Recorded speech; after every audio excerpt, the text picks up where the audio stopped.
December 25th, 1991. While the rest of the world celebrated Christmas, one man sat alone in a cold room, in front of a single camera. He took a breath, and in 4 minutes, he ended an empire that controlled 1/6 of planet Earth. But the real question is not what happened that day. The real question is, how does the most powerful empire in modern history destroy itself from within? This is that story, and it is stranger than any fiction. To understand why it fell, you first need to feel how powerful it was. 1957, the Soviet Union launched Sputnik, the first man-made object ever to orbit Earth. America watched from below, in shock. 1961, Yuri Gagarin became the first human in space. The Soviets weren't just winning the Cold War, they were winning the future. They had 40,000 nuclear warheads, enough to destroy every city on Earth, 7 times over. And yet, inside this terrifying giant, something was deeply, quietly, fatally wrong. Imagine waking up every morning and going to a store. The shelves are empty, not sometimes, every day. You join a line. You don't know what the line is for, but you join it anyway because if there's a line, something must be available.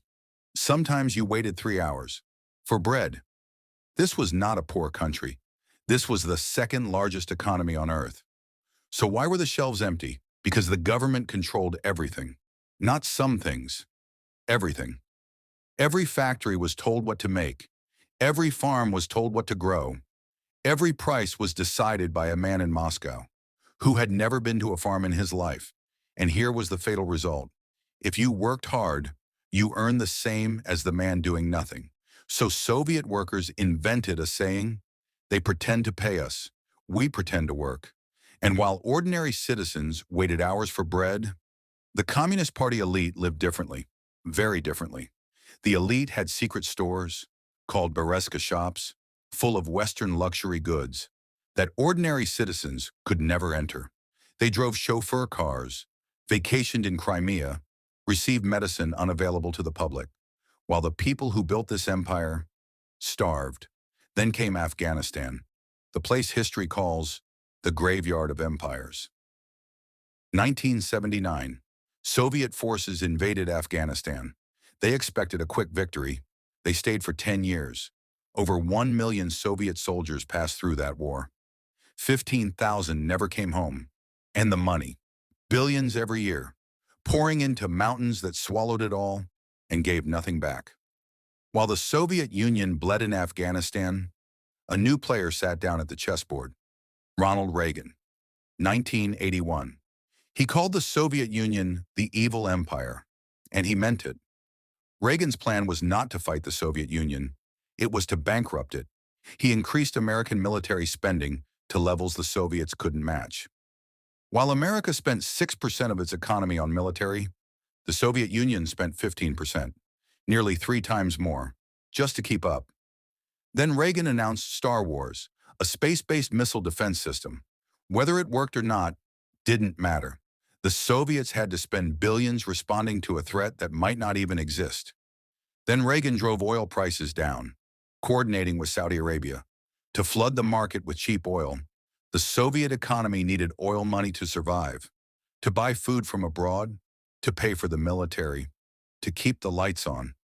By 1985, the Soviet Union was a patient on life support, and a new doctor arrived, Mikhail Gorbachev, 54 years old, the youngest Soviet leader in decades, and the most dangerous thing possible, an idealist. He introduced glasnost, openness. For the first time in Soviet history, citizens could criticize the government. Gorbachev expected gratitude. He got fury. People had waited 70 years to speak, 70 years of hunger, 70 years of lies, 70 years of watching the elite steal everything. And now they spoke. Then he introduced perestroika, restructuring the economy. He dismantled the old system, but the new system wasn't ready. His own farewell words said it best. The old system fell before the new one had time to work. By 1989, the walls were crumbling. Literally, Poland broke free, then Hungary, then East Germany, then Czechoslovakia, one by one, like dominoes. August 19th, 1991. 4:50 in the morning. Gorbachev was at his vacation home in Crimea. When four men knocked on his door, they told him he was finished. They cut his phone lines and placed him under house arrest. Soviet hardliners sent tanks into Moscow. They thought the people would be afraid. They were wrong. Boris Yeltsin climbed on top of a tank in front of the entire world and refused to surrender. Ordinary people formed human chains around Parliament with nothing but their bodies against tanks. The coup lasted 3 days.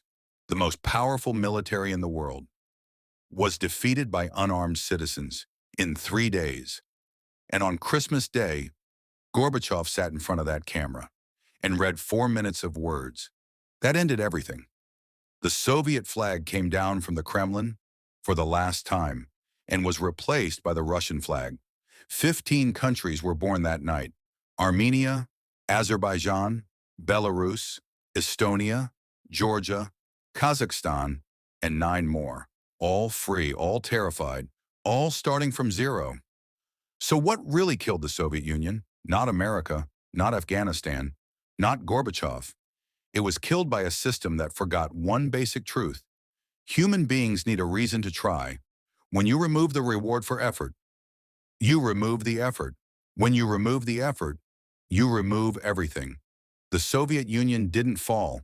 It hollowed out, slowly, until there was nothing left to hold up the walls. And the lesson for every nation, every company, every person is the same. Power without truth is borrowed time. If history teaches you something today, subscribe to SelmiMind. Every week we take the biggest questions in history, science, politics, human nature, and we find the answers nobody tells you. The next video is one you won't be able to stop watching. See you there.